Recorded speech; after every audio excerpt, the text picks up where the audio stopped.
Que Deus seja louvado e que, como um servo do Senhor, como ouvintes da Sua palavra, nós possamos continuar com o mesmo respeito, a mesma reverência e no desejo de continuar a ouvir a Sua palavra.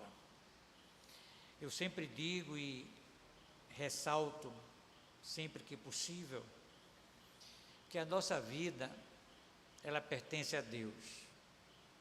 Muitas coisas no decorrer da nossa vida, dos últimos meses, das últimas semanas, durante esse dia, algumas horas atrás, alguns minutos. Porque Deus, Ele é o Senhor da nossa vida.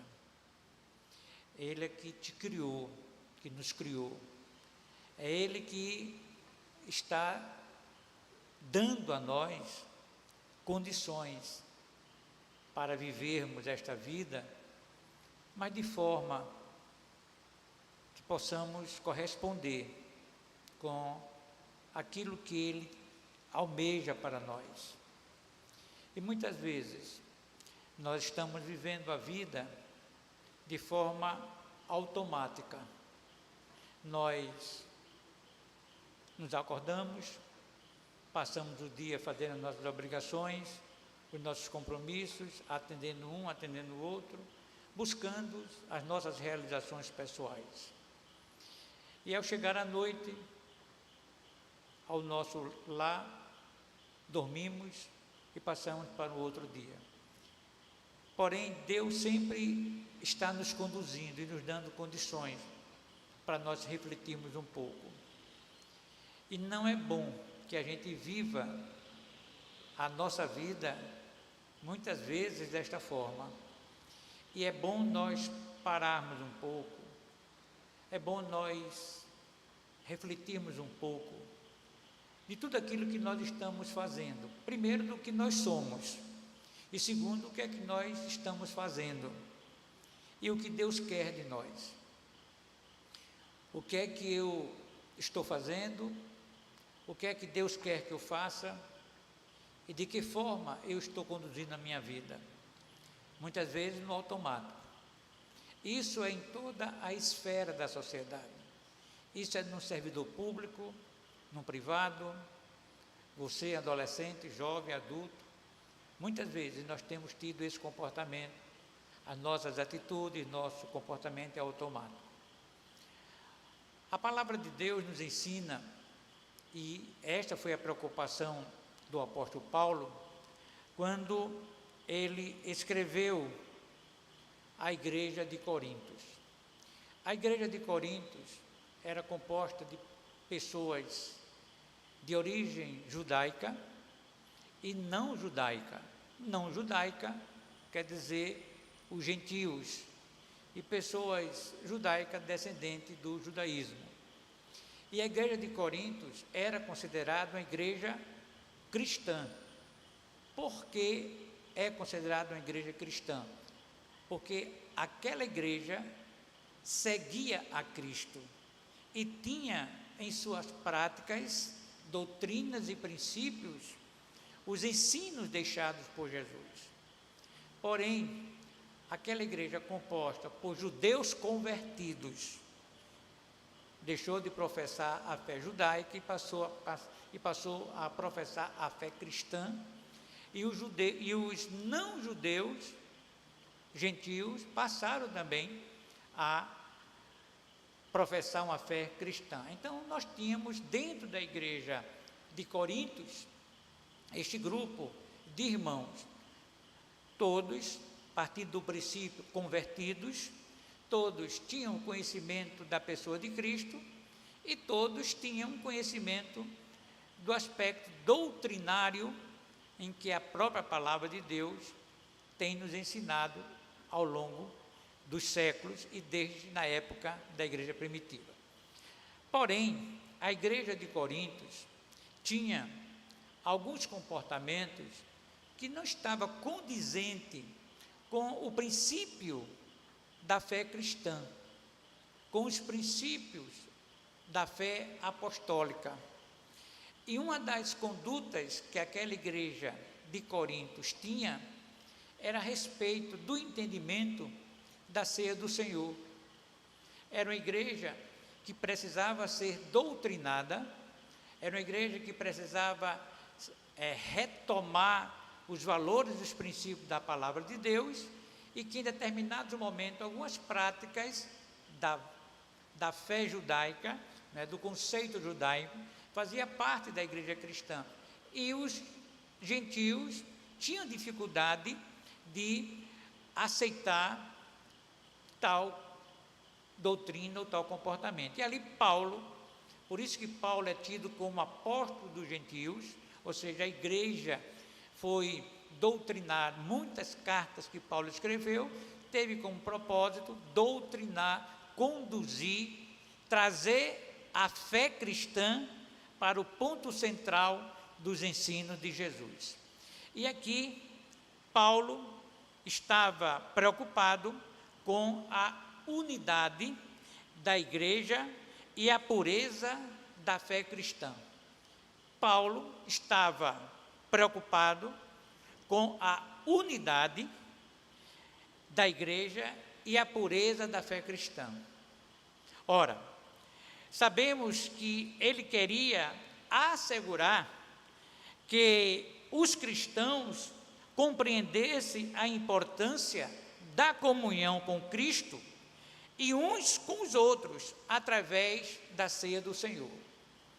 Então, Paulo, ao escrever aos Coríntios, ele destacou a importância e a necessidade de assegurar que os cristãos deveriam, obviamente, compreender a importância da comunhão com Cristo e a comunhão uns com os outros. Veja como é que Paulo já está na mente de Paulo a preocupação.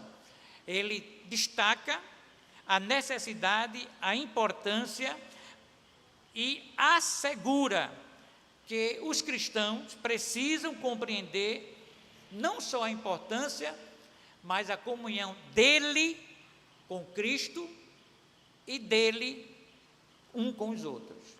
Então, nós entendemos aqui que a necessidade é vertical e horizontal. Paulo, assim, escreve aos Coríntios dizendo dessa importância de ter comunhão com Deus através de Cristo e ter comunhão com os irmãos através de Cristo.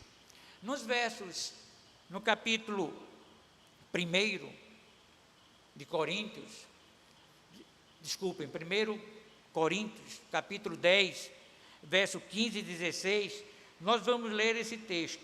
São 2 versículos. 1 Coríntios, capítulo 10, verso 15 e verso 15 e verso 16.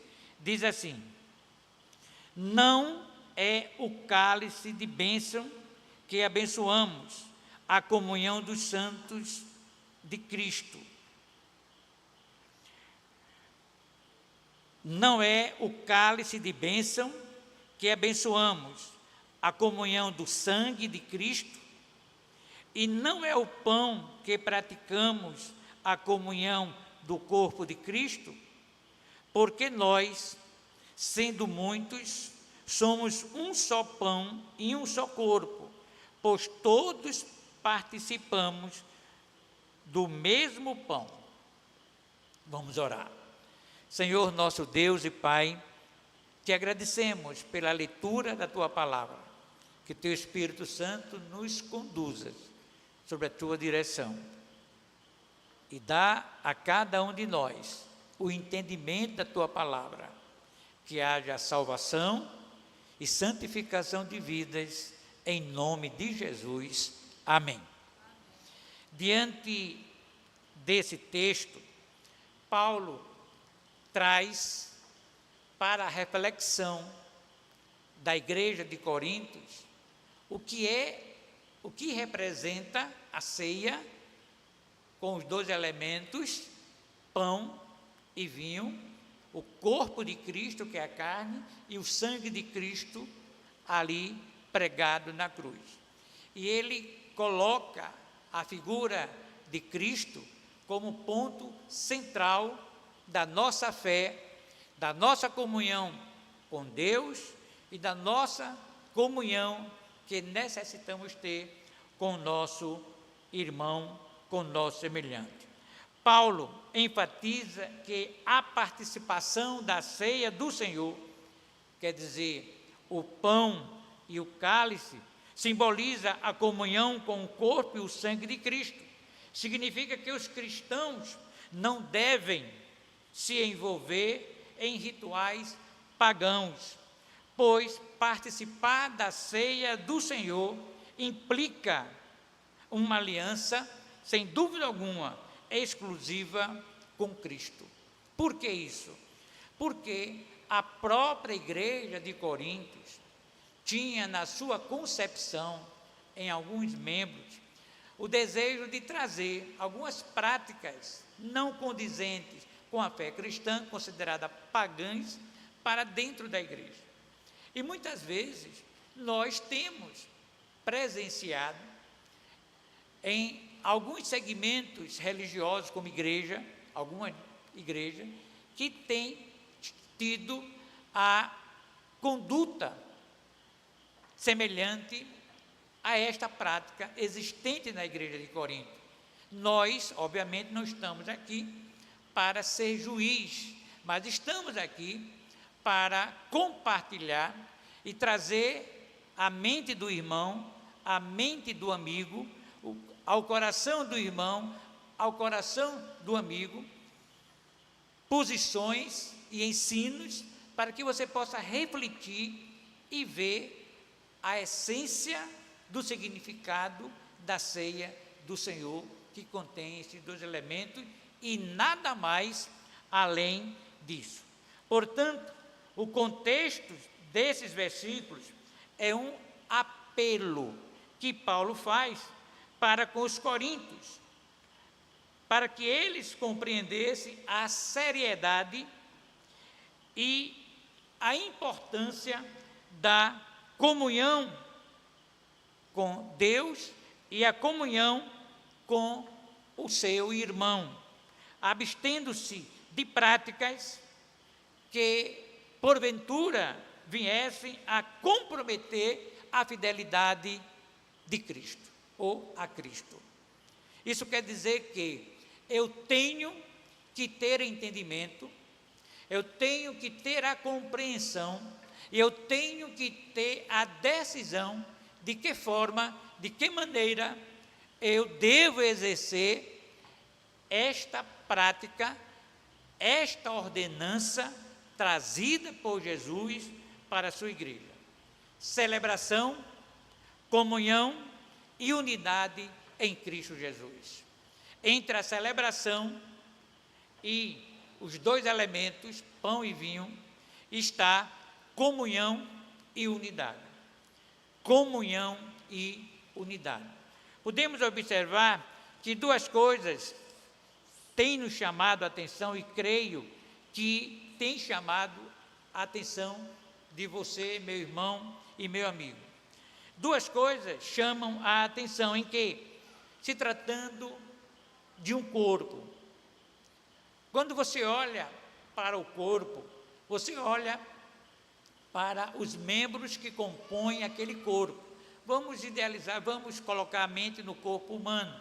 Então, você vê o corpo, você não vê parte daquele corpo, por exemplo, um braço, uma perna, e você não pode olhar para aquele membro que está fora do corpo e dizer que aquilo é um corpo, de maneira alguma, porque ele está fora do corpo, ele ali está simplesmente, é um membro separado do corpo. Mas quando você também consegue idealizar vários membros fora do corpo, você não pode também dizer que aqueles vários membros compõem um corpo. Não.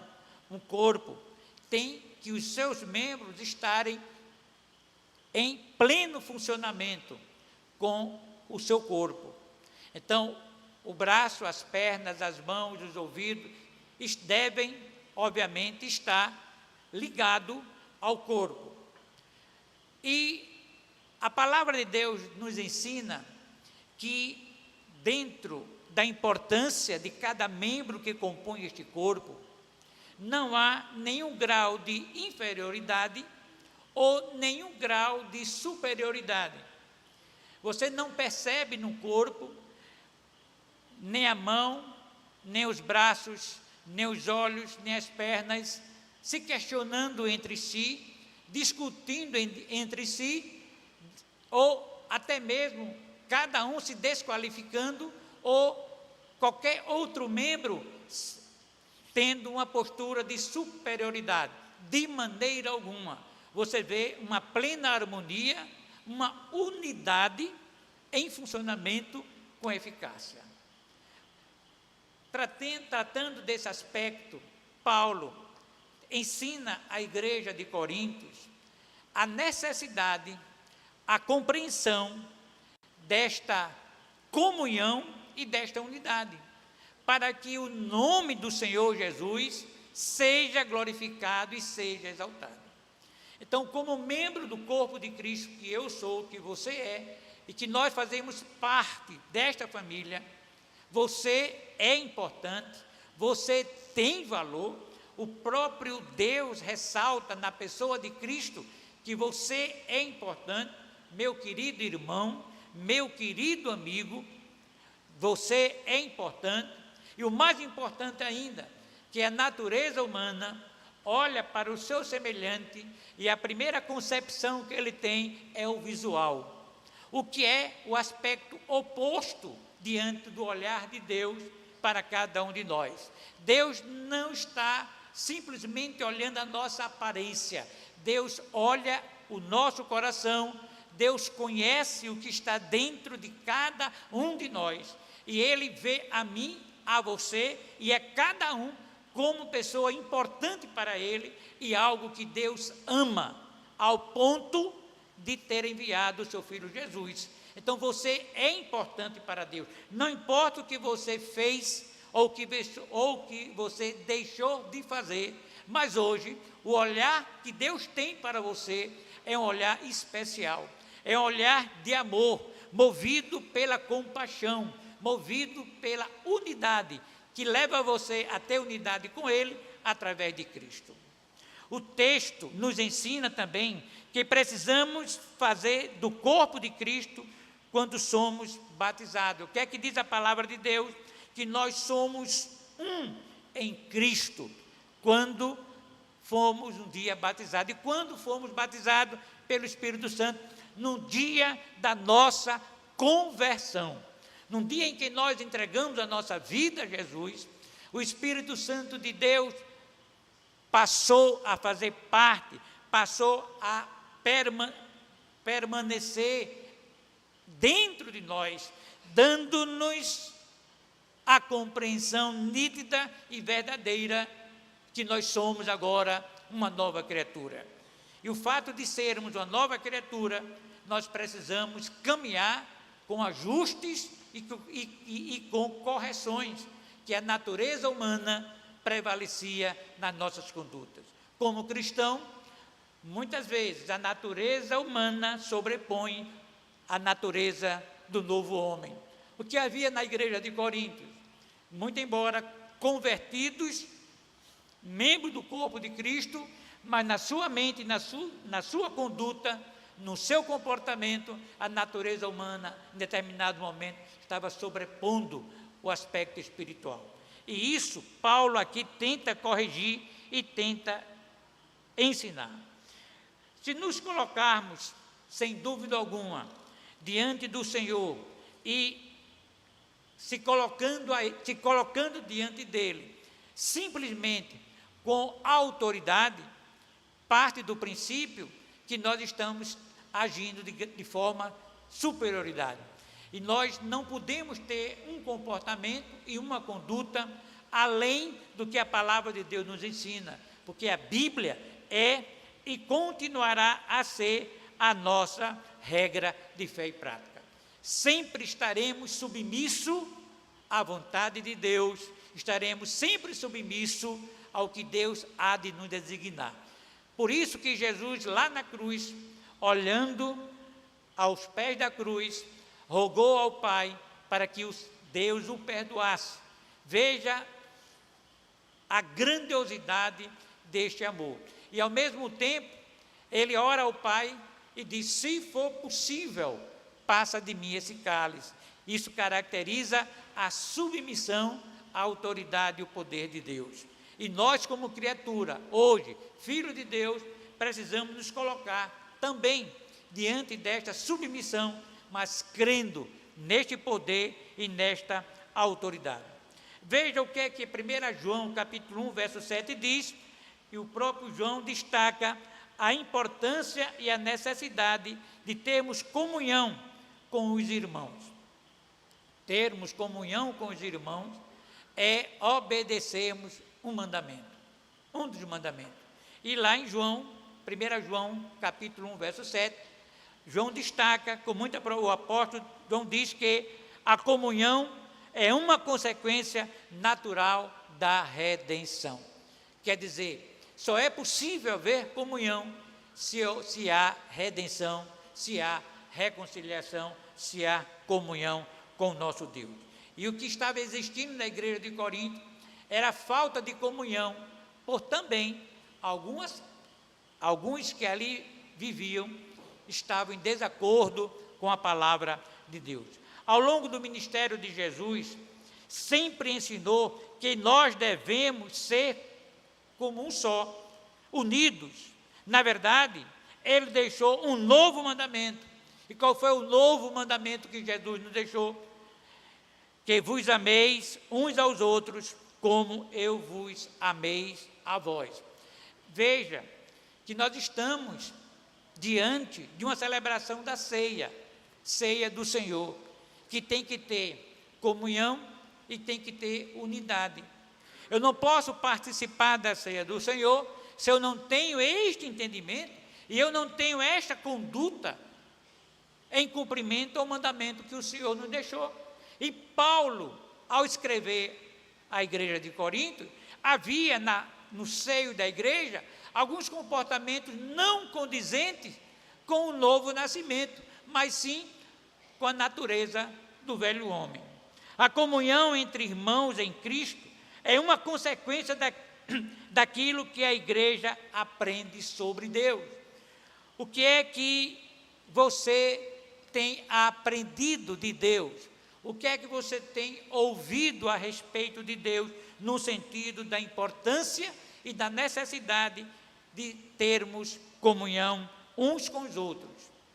O ensino da palavra de Deus, de forma sadia e sincera, produz comunhão eficaz na igreja. Ou seja, a comunhão entre os cristãos é uma das prioridades do Senhor para a sua igreja.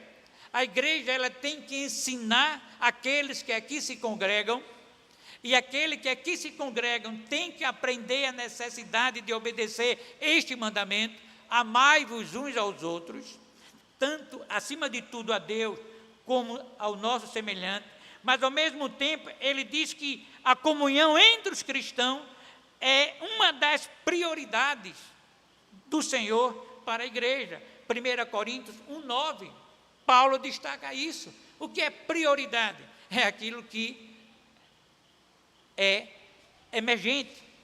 Quando você chega no hospital, está lá duas placas: urgente e emergente. Talvez você saiba o significado dessas duas palavras, talvez não. Você simplesmente coloca no mesmo pé de igualdade, mas não. Urgente, por exemplo, um paciente ao chegar nesse hospital com o braço quebrado, o outro chega no mesmo hospital esfaqueado, onde corre risco de vida. Então ele precisa ser atendido de forma emergente. Urgente fica em segundo plano.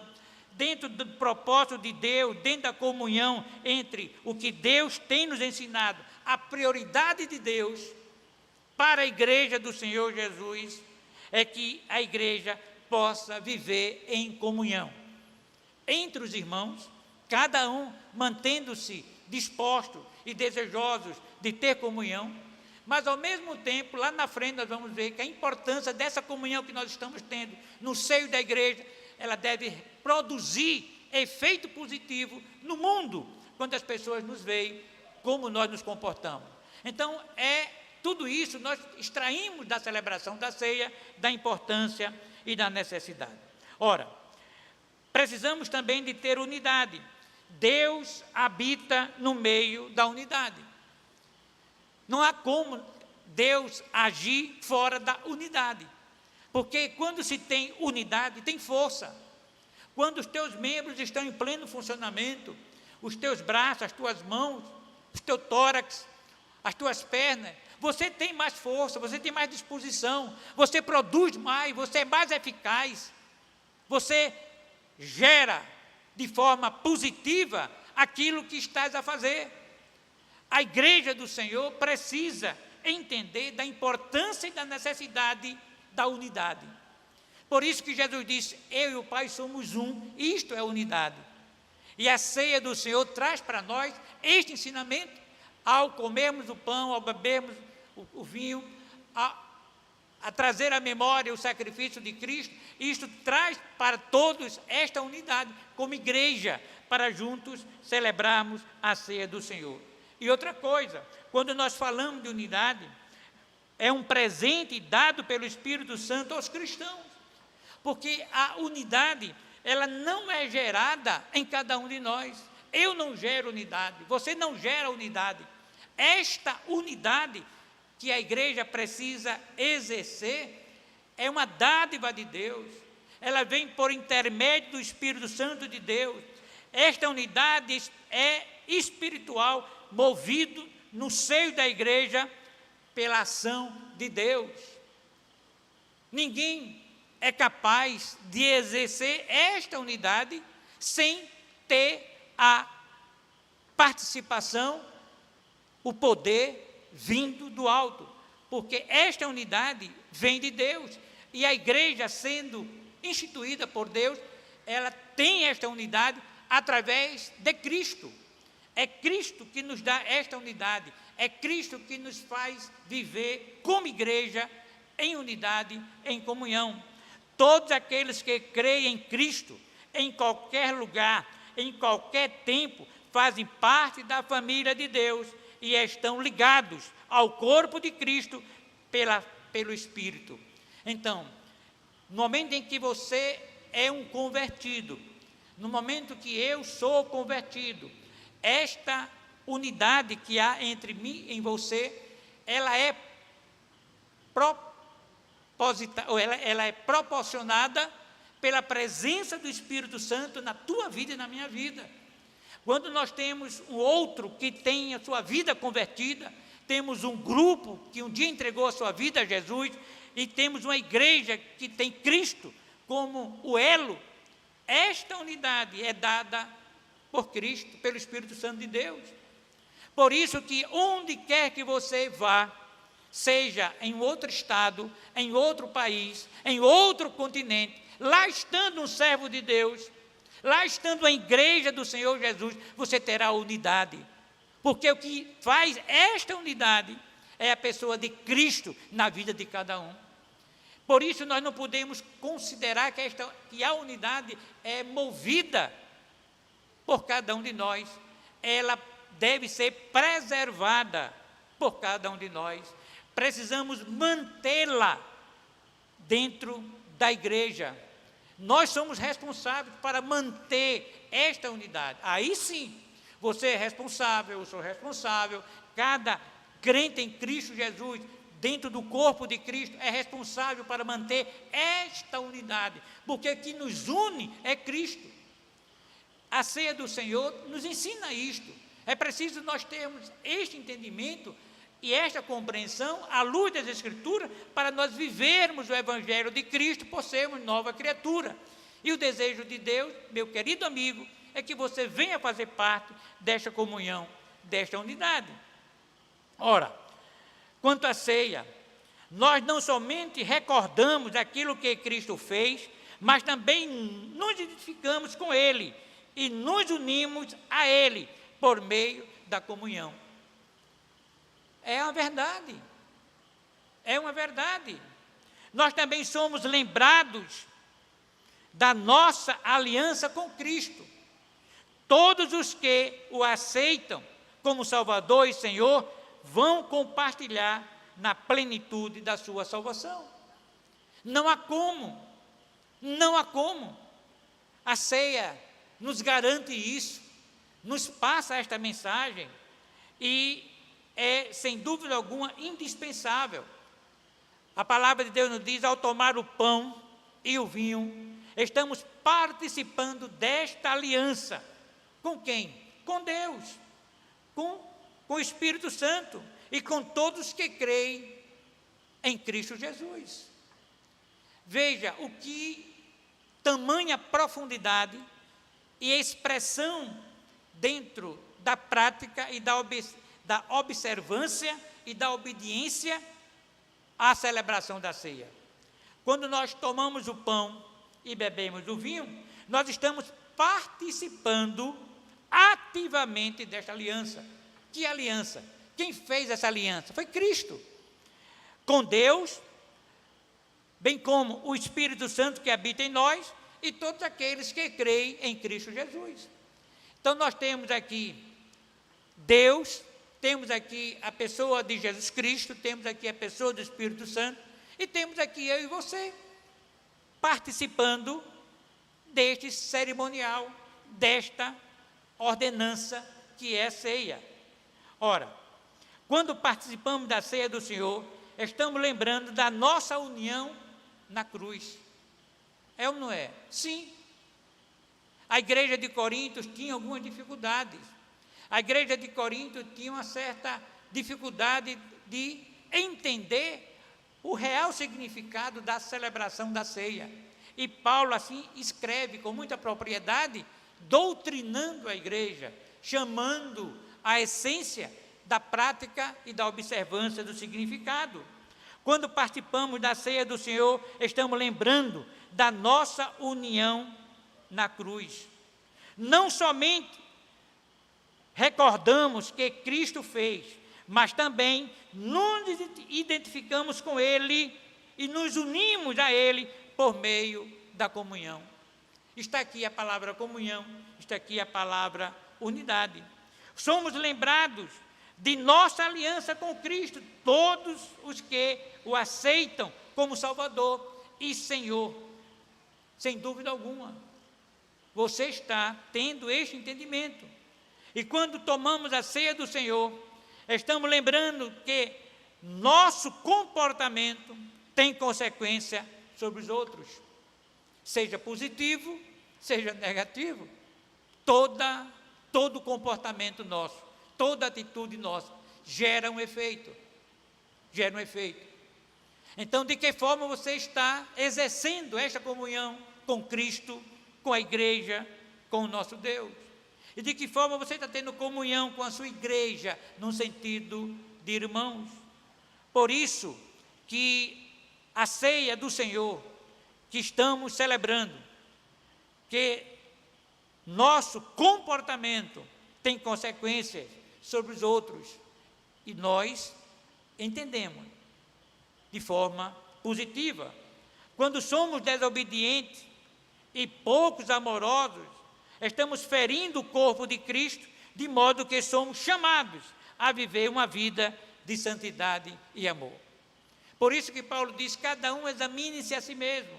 Você é responsável. Você, diante de Deus, é que se posiciona. Mas diante de Deus, você deve entender o que o Espírito Santo fala com você. Ao celebrarmos a ceia, lembra também que da nossa união com Cristo e nossa responsabilidade para com outros. Eu sou responsável, você é, nós somos.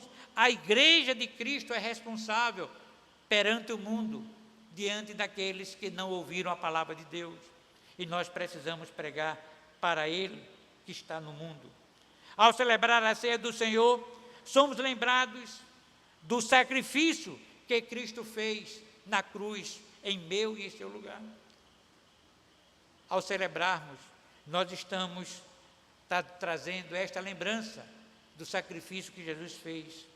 Somos também lembrados da nossa santificação, que é a nossa separação dos pecados e da nossa dedicação a Deus. Se eu tenho entendimento que Cristo levou sobre si os meus pecados, como diz o profeta Isaías, e o fato de eu ter este entendimento e não correspondo com o propósito de Deus nesta vida, algo preciso corrigir. Por meio da ceia do Senhor, somos chamados a nos lembrar do que significa viver uma vida de obediência a Deus e do serviço ao próximo. Você vai sempre encontrar entre o povo de Deus, a igreja do Senhor Jesus e aqueles que são chamados, exerce o ponto fundamental, que é a obediência. A obediência. O que levou o povo de Israel a se dividirem? O que levou as 10 tribos de Israel e aquelas outras duas tribos, o que levou à desobediência foi a falta de conhecimento.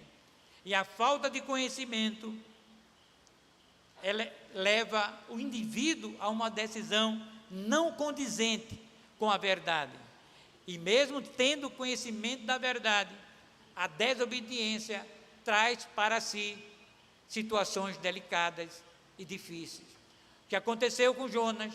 Jonas tinha conhecimento da palavra de Deus, Jonas tinha conhecimento do propósito de Deus para Nínive, mas ele foi desobediente. Exercendo a desobediência, trouxe para si danos, ao ponto da graça e da misericórdia de Deus, caiu sobre ele e fez com que Nínive se convertesse.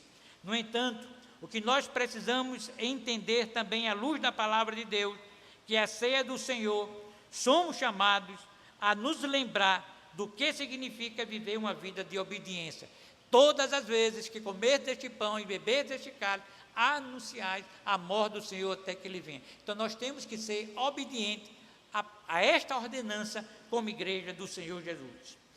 Nos lembra também de nossa responsabilidade espiritual perante o outro. O que é responsabilidade espiritual? É nós mostrarmos o caminho que aquele que está no mundo não consegue enxergar e não consegue entender. Cabe a mim, como igreja do Senhor Jesus, ser instrumento de Deus para que estas pessoas que estão na nossa família, ao lado da nossa residência, na escola onde eu estudo, na universidade, no trabalho, onde quer que eu venha estar, eu tenho que ser instrumento de Deus, espiritualmente falando, para pregar o Evangelho e para falar das boas novas de salvação. Quero concluir dizendo que tomar a ceia do Senhor é estarmos lembrando de que nosso comportamento tem consciência sobre os outros. As pessoas nos veem, as pessoas nos observam. E podemos interferir de forma positiva ou negativa para aqueles que estão no mundo. Mas, acima de tudo, diante de Deus e diante da igreja. Qual tem sido o nosso comportamento? Que nós possamos, a cada dia, atentar para o significado da ceia do Senhor. Quero concluir aqui, lendo 1 Coríntios, capítulo 11, verso 23 em diante. Diz a palavra de Deus: pois eu recebi do Senhor o que também vos ensinei, que o Senhor Jesus, na noite em que foi traído, tomou o pão e, tendo dado graças, o partiu e disse: isto é o meu corpo que é entregue por vós, fazei isto em memória de mim. Semelhantemente, depois de cear, tomou o cálice, dizendo: este cálice é a nova aliança no meu sangue, fazei isto todas as vezes que beberdes em memória de mim. Pois todas as vezes que comerdes este pão e beberdes este cálice, anunciais a morte do Senhor até que Ele venha. Portanto, qualquer que comer o pão ou beber o cálice do Senhor indignamente, será culpado do corpo e do sangue do Senhor. Examine-se o homem a si mesmo antes de comer deste pão e beber deste cálice. Isso quer dizer entendimento, isso quer dizer obediência. O nosso desejo nesta noite, meu querido amigo, que você abra o coração para Jesus nesta noite, e que este entendimento que você tem diante da palavra do Senhor, você possa exercer obediência, entregando a sua vida. Você está afastado do Evangelho, até quando você vai ficar? Reconcilie e venha juntos celebrarmos em obediência a ceia do Senhor. O nosso desejo é que a igreja do Senhor permaneça sendo luz, sendo atalaia, que a igreja do Senhor seja um farol, que os membros que compõem esta igreja sejam instrumento de Deus em obediência aos seus ensinos, para sermos discípulos, anunciadores das boas novas de salvação. Que Deus abençoe a sua vida, que Deus abençoe a sua família, que Deus abençoe cada um de nós nesta noite, quando estaremos a celebrar a ceia do Senhor. Quero convidar o diácono para vir aqui à frente, para juntos